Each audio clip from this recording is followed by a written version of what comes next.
park, he's like a Colin Bailey. He said on this day that bloke rang her doorbell and just threw loads of dog shit at her and ran off. Things like that. And so you think Colin Bailey is a what again? Not fixer. What did I say? Enforcer. Enforcer. Yeah. So you think Colin Bailey's an enforcer? Because he's got the drugs, doesn't he? So right. So you think he tries to give people drugs to do what? To bring people into the group. Oh right. People abused, controlled, but it's not everyone that's given drugs is there to be abused. You know, it's bigger than that. It's complex, isn't it? Yeah. It's complex. You know, it's very complex. They've been fucking clever about it. Oh yeah. Really now, clever. do you think Granny Miles involved? Of course I do. Of course I do. They talk about mental institutions, innit? Do they where? Oh, mate, I don't know. Places. Oh, hang on, I might know. That is I might know. bad. I might know. This bit I was reading you, Richard. Can I should have wee while you find it?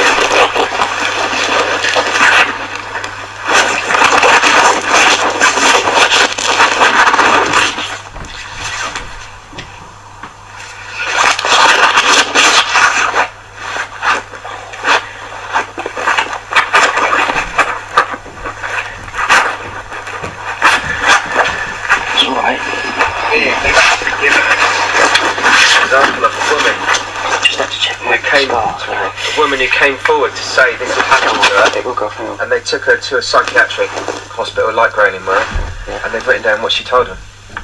What did they say? Do you want to know what they said or what she said, or both? Well, what she said, or what they said. Who's this? This is. Hang on.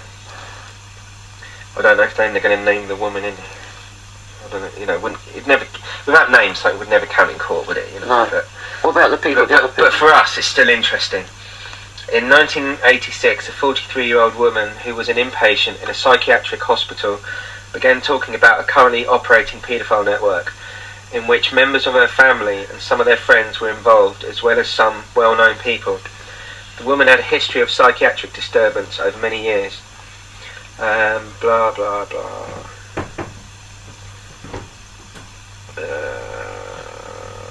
Eating disorder, there we go. Following summer... Eating disorder. Did she see a doctor with her eating disorder? Yeah. Where was this? Wasn't Dr. Joe in, was it? Didn't say the name of the doctor. There is names of doctors, isn't Someone's just coming up to the car, if that light's come on. But she said what she saw and stuff at the rituals. It's not good. Killing babies, tied to crosses and stuff. Shit. Oh, so what was the people that the other thing? Not her. Oh, here you go. Yeah, Doctor. Broxtrow Council Estate in Nottingham. Broxtrow. Oh, it wouldn't be Dr. Children taken into social services, blah blah blah. Cheshire. On this bit, section. Who's doing that? It's not me moving, is it? No, it's not. No, it can't. Oh, actually. No, it's not, because it can't go through glass. Okay. Organised network. Yeah, different types of ritualistic abuse. Why? And then it goes on to why they do it. The backlash. This is an interesting page because it says how they get away with it, basically. Denial. People, you know, they're saying people can't believe that it would happen, so they're in denial of it. Skepticism. They say those who have this mindset often equate ritual abuse with alien abductions and mythical horror stories. Financial reasons. They talk about the pressure on the NHS, which is why people within this money side of it, if they find out, they don't do anything about it. Professional reasons, why police, lawyers and therapists that find out about it don't do anything about it. Why don't they do anything about it? Many who find their careers at stake simply back off the subject and turn to something less controversial. And one can have every sympathy with these. Really? Some have been pillared by colleagues and the media and have undergone considerable stress. But there are others. What about the stress of the victims? But there are others who wrote papers exposing it in the late 80s and have since done a complete U-turn. They are now writing articles and speaking publicly against it, claiming that there is no evidence and accounts were grossly exaggerated. Well, they get paid off. My sister went missing. Political. Many survivors have provided names of abusers and it never goes anywhere. Criminal reasons, the media, the television, and the false memory lobby, which is all run through the government and national health and stuff. Oh, it's your memory. It's playing tricks on you. I've got too much proof there, haven't I? Yeah, exactly. I know. You've seen my proof, haven't you? Yeah. Which is why I'm giving you this, mate. Clinical features of people that have been abused. Depression, mood swings, low self-esteem, self-injury, substance abuse, somatic symptoms, eating disorders, sleep disorders, sexual disorders, obsessed with personal hygiene, relationship problems. More specific features of abuse, conflicts with religious stuff, behaviour disorders, fear of certain things, dissociative orders, goes on. And then the list I started reading you of what they do to victims. Yeah, we don't need to go into that anymore. It's just yeah, do you know, how did you get this? Shutting people in coffins and what did you have to say to them. him a week ago? You said you got that a week ago, yeah? I said to him, remember what we talked about? Because when I first met him, he looked at me and he laughed. And he said, I look at you, and he said, I can see a lot in your future and what you've got to do with 20, stuff I'm in, vortex, everything. And I was with Casbolt at the time, and Sahel. And Sahel met him. Sahel's met this man that gave you that? Yeah? Yeah, Sahel's met Frank, yeah. And Frank, it's like when I meet a lot of these people that can see into the future and stuff, they just look at me and laugh. They always look at me and they go, no, you don't need me to tell you anything.